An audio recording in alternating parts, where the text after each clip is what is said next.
ఈ రాష్ట్ర అభివృద్ధిని గాని, ప్రజా శ్రేయస్సుని గాని అడ్డుకునే ఏకైక పార్టీ వైసీపీ పార్టీ. ఈ పార్టీకి అనుకూలంగా పనిచేసే పత్రిక గాని, మీడియా గాని ఎంత చేయాలో అంత పెంట చేస్తుంది. ఈనాడు పత్రికా యాజమాన్యానికి, ఈనాడు పత్రికా విలేకరులకి నా యొక్క క్షమాపణలు.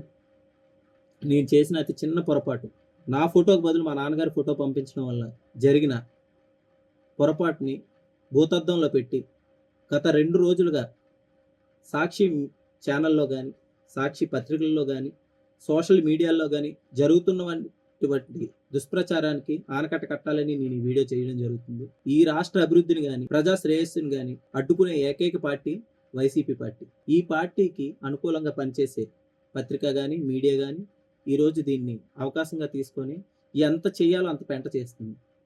కాబట్టి దీనికి వివరణ ఇవ్వాల్సిన బాధ్యత నాకుంది. కాబట్టి ఈ పొరపాటు నా వలన జరిగింది కాబట్టి ఈ వివరణ ఇవ్వడం జరుగుతుంది.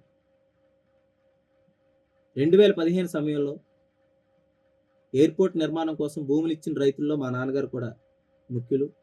ఆ రోజు ప్రధాన పాత్ర అతనిది కూడా ఉంది. కాబట్టి ఆగస్టు 1వ తేదీ 2026 2 రోజుల క్రితం అల్లూరి సీతారామరాజు అంతర్జాతీయ విమానాశ్రయ ప్రారంభోత్సవానికి నేను వెళ్ళడం జరిగింది. ప్రారంభోత్సవం అనంతరం బయటికి రాగానే కొంతమంది మీడియా మిత్రులు భూమినిచ్చిన రైతుల అభిప్రాయాలను సేకరించడం జరుగుతుంది. అందులో భాగంగానే నా దగ్గర కూడా అభిప్రాయాన్ని తీసుకోవడం జరిగింది. అభిప్రాయ అనంతరం నేను నా ఫోటో బదులు మా నాన్నగారి ఫోటో ఇవ్వడం జరిగింది. మా నాన్నగారు చనిపోయారనే విషయం వాళ్ళకి చెప్పకపోవడం నాది అతిపెద్ద పొరపాటు. దానిని అనుకూలంగా తీసుకొని ఈరోజు ఇంత దుష్ప్రచారం చేస్తారని నేను అనుకోలేదు.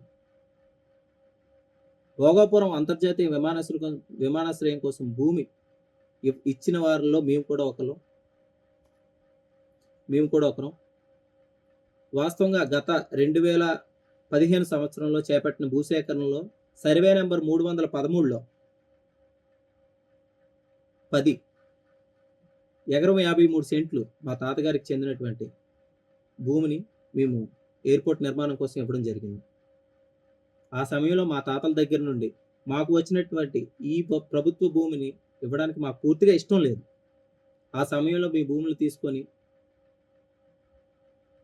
మీకు అంతర్జాతీయ విమానాశ్రయం కోసం కాదు, బినామీ పేర్లతో వేరే వాళ్ళకి అంటగట్టాలని చూస్తున్నారని చెప్పి ఇదే వైసీపీ వాళ్ళు ఇక్కడ ఎయిర్ బస్ కాదు, ఎర్ర బస్సులు కూడా రావు, ఎయిర్ బస్సులు ఎలా వస్తాయి మీరు ఒకసారి చూసుకోండి అని ఎన్నో మాటలు కానీ చేతలు కానీ ఎన్నో చేసి మా భూములు అడ్డుకోవడానికి, ఇవ్వడానికి ఇష్టపడకుండా అడ్డుకోవడానికి ఎన్నో కార్యక్రమాలు చేపట్టారు.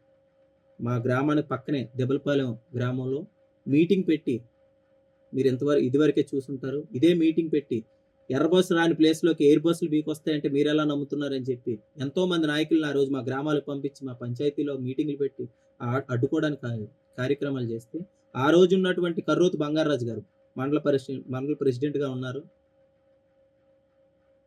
పార్టీ ప్రెసిడెంట్గా కర్రోతు సత్యనారాయణ గారు ఉన్నారు. ఎంపీటీసీగా నీలాప అప్పలరామిరెడ్డి, సర్పంచ్గా మైల్పిల్లి ఎల్లాజీ గారు. వీళ్ళ ఆధ్వర్యంలో జరిగినటువంటి ఈ భూసేకరణ కార్యక్రమంలో ముఖ్యమైన పాత్ర మా నాన్నగారు ఉన్నారు. కాబట్టి మా నాన్నగారి ఫోటో పెడితే మాకు గౌరవప్రదంగా ఉంటుందని చెప్పి నా ఫోటోకి బదులు మా నాన్నగారి ఫోటో ఇవ్వడం జరిగింది. నేను చేసినట్టు పొరపాటుని అవకాశంగా తీసుకొని ఈ 2 రోజులు మమ్మల్ని ఎంత హింసించాలో, ఎంత బాధ పెట్టాలో, ఎన్ని విధాలుగా ఏం చేయాలో అన్నీ చేశారు. కాబట్టి ఈ ప్రభుత్వం చేసినటువంటి కార్యక్రమంలో భూములు ఇచ్చినందుకు, ఆ రోజు మేము భూములు ఇచ్చినందుకు మాకు ఎటువంటి అన్యాయం జరుగుతుందో అని భయపడినా మాకు జరిగిన న్యాయం కానీ, ఈరోజు అభివృద్ధి కానీ మేము చూసి చాలా సంతోషపడ్డాం. ముఖ్యంగా భూములు ఇచ్చిన రైతుల్ని వాళ్ళ త్యాగాల్ని మర్చిపోతారేమో, ఎవరైనా ఏ నాయకుడైనా మర్చిపోతారు. కానీ ఏ నాయకుడు మర్చిపోకుండా ఉండాలని చెప్పి చంద్రబాబు నాయుడు గారు చేసినటువంటి కృషి అని ఇవన్నీ చూసిన తర్వాత రాబోయే తరాలు కూడా దేనికైనా, ఏ త్యాగానికైనా సిద్ధంగా ఉంటారని అర్థమైంది. మా ప్రాంతానికి ఇంత పేరు వస్తే మేము గొప్పగా చేసిన ఈ అభివృద్ధికి అని చెప్పేసి వాళ్ళు చెప్పుకుంటుంటే, ఆ అభివృద్ధి కూడా మా వల్లే జరిగిందని ఇప్పుడు ఉన్న ఈ వైసీపీ గవర్నమెంట్ నానా రకాలుగా ప్రయత్నం చేస్తుంది. ఆ రోజు భూములు ఇవ్వకుండా అడ్డుకున్నది వీళ్ళే. ఈరోజు ఈ క్రెడిట్ ఈ ఎయిర్పోర్ట్ కట్టిన నిర్మాణం క్రెడిట్ కూడా వీళ్ళకే కావాలి. వీటికి ఎందుకు మేము సహకరించలేదు కాబట్టి మమ్మల్ని మానసికంగా, శారీరకంగా క్షోభ పెట్టి గత 2 రోజులుగా మమ్మల్ని చేసినటువంటి ఇబ్బందులు చిన్నవి కాదు. నాకు రీసెంట్‌గా కొడుకు పుట్టాడు. ఆ కొడుకు పుట్టాడనే సంతోషాన్ని కూడా దూరం చేసేసి, మా నాన్నగారి చావుని ఈ వైసీపీ వాళ్ళు, ఈ సాక్షి మీడియా ఏ విధంగా దుష్ప్రచారం చేసి జనాల్లోకి తీసుకెళ్ళిందో మీకు తెలియాలి.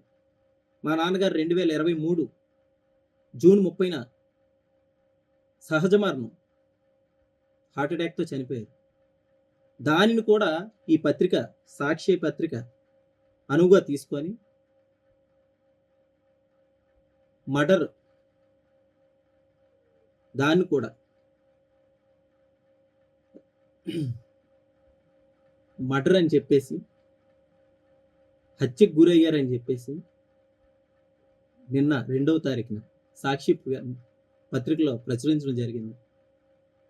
అది చూసిన తర్వాత నేను, నా కుటుంబ సభ్యులు కానీ, మా శ్రేయోభిలాషులు కానీ మానసికంగా ఎంత క్షోభ అనుభవించామో మాకు తెలుసు. కాబట్టి ఈ వైసీపీ చేసే దుష్ప్రచారాన్ని దయచేసి నమ్మొద్దు. నన్ను కానీ, నా కుటుంబాన్ని కానీ ఇంత క్షోభ పెట్టినందుకు, లేని అబద్ధపు దుష్ప్రచారాన్ని బయట పెట్టినందుకు గాను దీని మీద నేను ఎంతవరకైనా న్యాయ పోరాటం చేయడానికి సిద్ధంగా ఉన్నాను. దీన్ని ఇంతటితో వదిలే ప్రసక్తి లేదు.